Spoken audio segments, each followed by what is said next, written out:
Hello, मैं सुभाष और आप देख रहे हैं इकोनॉमिक्स गुरुजी। पिछले 2 वीडियोस से हम व्यष्टि और समष्टि अर्थशास्त्र की जो सीरीज स्टार्ट की थी, जिसमें व्यष्टि अर्थशास्त्र में जो चैप्टर फर्स्ट है उसको हमने लिया था और कुछ इंपॉर्टेंट टर्म्स जो हैं जैसे कि अर्थशास्त्र की परिभाषाएं कौन कौन सी हैं, कितने भागों में उसको बांटा है और वर्तमान में कौन सी परिभाषा का उपयोग किया जा रहा है। फिर उसके बाद अर्थशास्त्र का क्षेत्र क्या है, अर्थात अर्थशास्त्र की विषय वस्तु क्या है, इसके संदर्भ में हम देख रहे थे, जिसमें हमने देखा कि अर्थशास्त्र की विषय वस्तु को 2 भागों में बांटा है, व्यष्टि अर्थशास्त्र और समष्टि अर्थशास्त्र। अब उसके बाद फिर व्यष्टि अर्थशास्त्र और समष्टि अर्थशास्त्र को वापस कितने भागों में बांटा है, जैसे कि तुलनात्मक है, प्रायोगिक है, स्थैतिक है, वो सब हमने देखा था। तो अभी तक आपने उन वीडियोस को नहीं देखा है तो उनका लिंक मैं इस वीडियो के डिस्क्रिप्शन में दे रहा हूँ, ताकि आप उन वीडियोस तक आसानी से पहुँच सकें। तो अब बात आती है कि व्यष्टि और समष्टि अर्थशास्त्र जो हैं, इन दोनों में मुख्य रूप से अंतर क्या है उसको हम डिटेल में देखेंगे। एग्जाम में जनरली व्यष्टि और समष्टि अर्थशास्त्र संबंधित क्वेश्चन पूछे ही जाते हैं, तो इसको हमें यहाँ पर देखना है। तो आइए शुरू करते हैं, समझते हैं कि व्यष्टि और समष्टि अर्थशास्त्र में क्या अंतर है। तो अंतरों के आधार में सबसे पहले हम देख रहे हैं कि अध्ययन की इकाई क्या देख रहे हैं आप। सबसे पहले अध्ययन की इकाई मतलब हम व्यष्टि और समष्टि अर्थशास्त्र में अध्ययन किस बेस पे करते हैं। तो आप यहाँ पर देख रहे हैं कि व्यष्टि अर्थशास्त्र में इसमें व्यक्तिगत इकाइयों का अध्ययन किया जाता है। जैसे कि मैंने आपको पहले बताया था कि व्यष्टि अर्थशास्त्र सूक्ष्म अर्थशास्त्र है, अर्थात यह आर्थिक इकाइयों का सूक्ष्म रूप से अध्ययन करता है। और हम यहाँ पर सूक्ष्म रूप से जो ले रहे हैं इकाई वो है व्यक्तिगत इकाई। व्यक्तिगत व्यक्तिगत इकाई अर्थात एक उपभोक्ता, एक उत्पादक या एक फर्म। ठीक है। और समष्टि अर्थशास्त्र में क्या ले रहे हैं, बड़े समूह। और बड़े समूह में क्या लेंगे यहाँ पर, पूरा देश। तो सबसे पहले यहाँ पर अंतर क्या बनता है कि व्यष्टि अर्थशास्त्र में व्यक्तिगत इकाइयों का अध्ययन किया जाता है, जबकि समष्टि अर्थशास्त्र में सामूहिक इकाई का, अर्थात जो देश के स्तर की समस्याएं हैं, ग्रुप लेवल की समस्याएं हैं, राष्ट्रीय समस्याएं हैं, राष्ट्रीय आर्थिक समस्याएं हैं, उनका अध्ययन हम इसमें करते हैं। उसके बाद आता है क्षेत्र। तो इसके क्षेत्र में सीमांत विश्लेषण से संबंधित नियमों का समावेश होता है। सीमांत विश्लेषण अर्थात सीमा का अंत, जैसे कि एक अधिक एक कम। जैसे हम व्यष्टि अर्थशास्त्र में नियमों को देखते हैं कि उपभोक्ता जब एक अतिरिक्त इकाई का उपभोग करता है तो उसके कुल संतुष्टि में क्या अंतर आता है। उत्पादक जब एक अतिरिक्त उत्पादन साधन को उत्पादन में लगाता है तो उत्पादन में क्या परिवर्तन देखने को मिल रहा है, वो हम यहाँ पर देखते हैं। तो यहाँ पर कुल मिलाकर सीमांत विश्लेषण आता है। जबकि समष्टि अर्थशास्त्र में क्या आ रहा है, इसके क्षेत्र में संपूर्ण अर्थव्यवस्था से संबंधित समस्याओं जैसे रोजगार, राष्ट्रीय आय, सामान्य कीमत स्तर आदि को सम्मिलित किया जाता है। यानी ये समस्याएं जो है किस से संबंधित है, पूरे राष्ट्र से संबंधित है, पूरे एक समूह ग्रुप से संबंधित है, इसलिए इसका अध्ययन हम इसमें करते हैं। फिर आगे आता है मान्यता। हम क्या मानकर चलते हैं, व्यष्टि अर्थशास्त्र में क्या मानते हैं कि पूर्ण प्रतियोगिता व रोजगार, सरकार का हस्तक्षेप तथा स्वतंत्र कीमत तंत्र, ये कुछ मान्यताएं। एक मान रहे हैं कि पूर्ण प्रतियोगिता है, परफेक्ट कंपटीशन है, और रोजगार भी पूर्ण, यानी कोई भी साधन, उत्पादन का साधन बेरोजगार नहीं है, सभी को काम मिला हुआ है।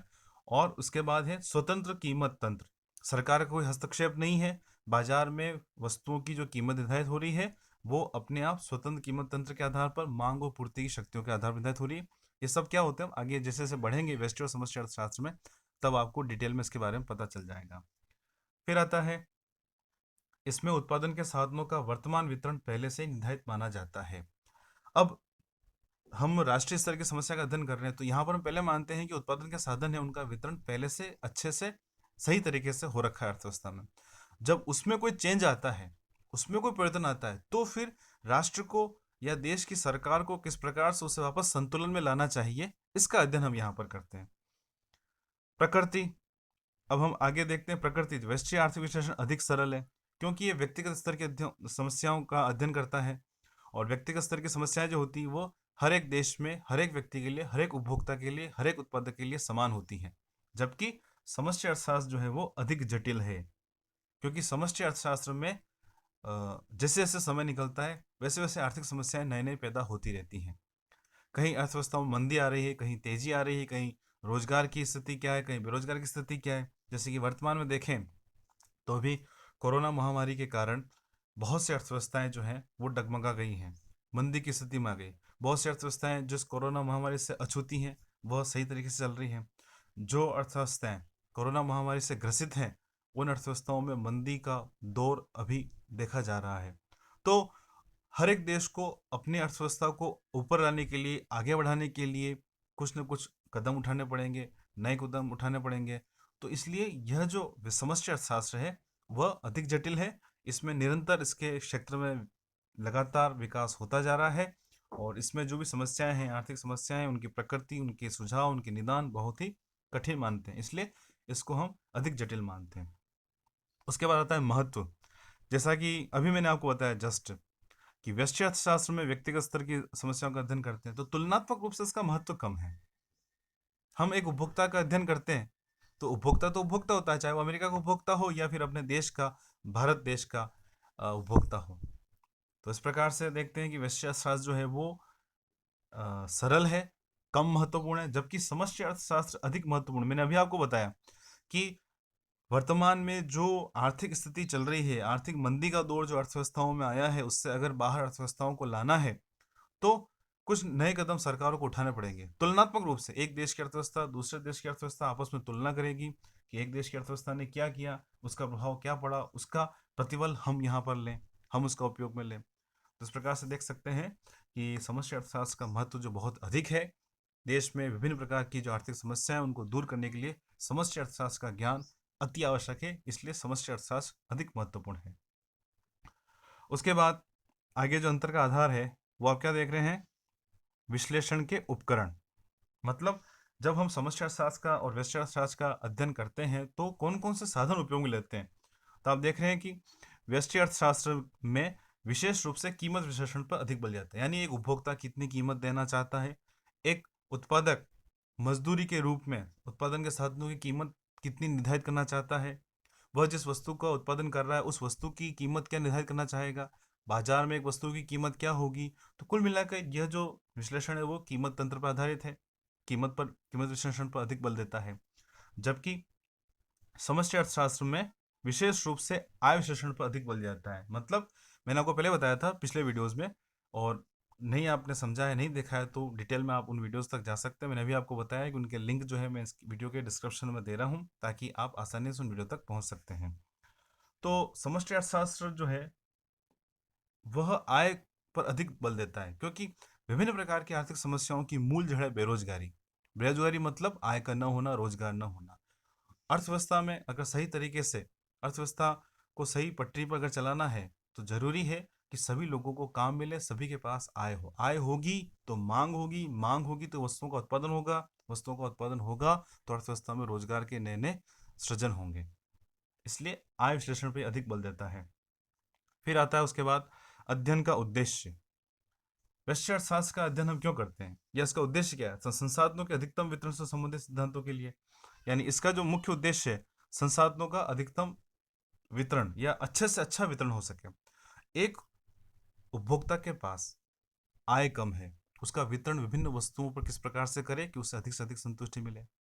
एक उत्पादक के पास उत्पादन के साधन कम होते हैं, तो वह उत्पादन साधनों किस प्रकार से आवंटन करे उत्पादन प्रक्रिया में, ताकि वह अच्छे से अच्छे उत्पादन या ज़्यादा से ज़्यादा लाभ कमा सके, अधिक से अधिक उत्पादन प्राप्त कर सके। उसके विपरीत समष्टि अर्थशास्त्र में उत्पादकता का विस्तार करना, पूर्ण रोजगार की प्राप्ति संबंधित सिद्धांतों के लिए। यानी इसमें मेन बात यह है कि वर्तमान में जिस स्तर पर अर्थव्यवस्था में उत्पादन हो रहा है, भविष्य में जनसंख्या बढ़ेगी तो उसके लिए वस्तुओं सेवाओं की मांग बढ़ेगी। तो अर्थव्यवस्था में जरूरी है कि उत्पादकता का विस्तार हो, क्योंकि उत्पादन के साधन सीमित होते हैं, हमारे पास भूमि सीमित है।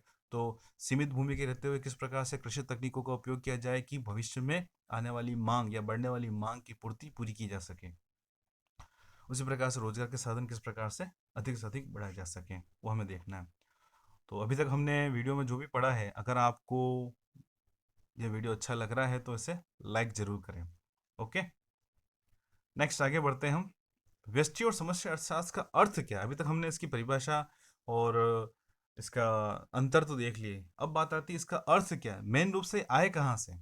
तो सबसे पहले हम देखते हैं कि व्यष्टि अर्थशास्त्र जो कहाँ से आया, यानी व्यष्टि अर्थशास्त्र क्या है। तो अंग्रेजी भाषा का शब्द माइक्रो, MICRO, ये कहाँ से आया है, ग्रीक है, ग्रीक शब्द है जिसका अर्थ क्या होता है, माइक्रोज। ठीक है, और माइक्रोज का अर्थ क्या होता है, छोटा अथवा सूक्ष्म। इसका मतलब ये जो माइक्रो शब्द आया है वो कहाँ से आया है, ग्रीक भाषा से आया है। और ग्रीक भाषा में वो जो शब्द है वो शब्द कौन सा था, माइक्रोज, और उसका मतलब क्या है यहाँ पर, छोटा अथवा सूक्ष्म, इसलिए इसको माइक्रो इकोनॉमिक्स कहते हैं। इस प्रकार व्यष्टि अर्थशास्त्र में छोटे पैमाने की आर्थिक इकाइयों का अध्ययन करता है। इसमें व्यक्तिगत स्तर पर आर्थिक समस्या का अध्ययन किया जाता है, जैसे एक उत्पादक द्वारा उत्पादन, एक उपभोक्ता द्वारा उपभोग, एक फर्म, एक उद्योग आदि का अध्ययन किया जाता है। अभी मैंने आपको बताया इसमें व्यक्तिगत स्तर की समस्याओं का अध्ययन किया जाता है, और व्यक्तिगत स्तर की जो इकाइयां हैं वो है उपभोक्ता है, उत्पादक है, एक फर्म है, एक बाजार है। आगे बढ़ते हैं, देखते हैं कि समष्टि अर्थशास्त्र का अर्थ क्या है। तो समष्टि अर्थशास्त्र अंग्रेजी भाषा का शब्द मैक्रो, MACRO, ये भी ग्रीक से लिया है, ग्रीक वर्ड लिया है, कौन सा है, मैक्रोस से, और उसका मतलब होता है बहुत बड़ा। ठीक है, तो माइक्रो भी ग्रीक से लिया है और मैक्रो भी ग्रीक से लिया है। माइक्रो माइक्रोस से लिया है और मैक्रो मैक्रोस से लिया है, उसका मतलब है यहाँ पर बहुत बड़ा। तो इस प्रकार समष्टि अर्थशास्त्र ज्ञान की वह शाखा है जिसका संबंध संपूर्ण अर्थव्यवस्था के साथ होता है। यह एक सामूहिक विश्लेषण है जो आय तथा रोजगार सिद्धांत के नाम से लोकप्रिय है।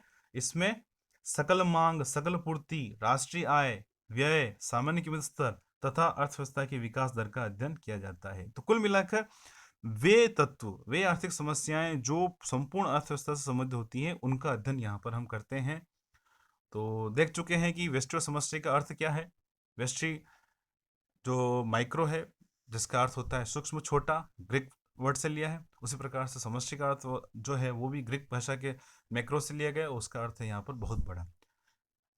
व्यष्टि अर्थशास्त्र में व्यक्तिगत इकाइयों का अध्ययन किया जाता है, अभी मैंने आपको बताया, जबकि समष्टि अर्थशास्त्र में सामूहिक स्तर की जो समस्याएं उनका अध्ययन यहाँ पर हम करते हैं। ओके, वीडियो ज़्यादा बड़ा नहीं हो जाए इसलिए हम यहाँ पर इसको स्टॉप करते हैं। आगे वीडियो में देखेंगे कि अर्थशास्त्र की प्रकृति क्या है, इसका जो तीसरा मूलभूत आयाम है। तो हम व्यष्टि अर्थशास्त्र की क्षेत्र क्या है, विषय वस्तु क्या है, अर्थशास्त्र की प्रकृति क्या है, अर्थशास्त्र की कमियां क्या है, इन तीनों को हम देख रहे थे। तो अभी तक हमने अर्थशास्त्र की विषय वस्तु को कंप्लीटली देख लिया है। अब आगे आने वाले वीडियो में हम अर्थशास्त्र की प्रकृति के बारे में जानेंगे कि अर्थशास्त्र की प्रकृति क्या है। ओके, मिलते हैं नेक्स्ट अगले वीडियो में।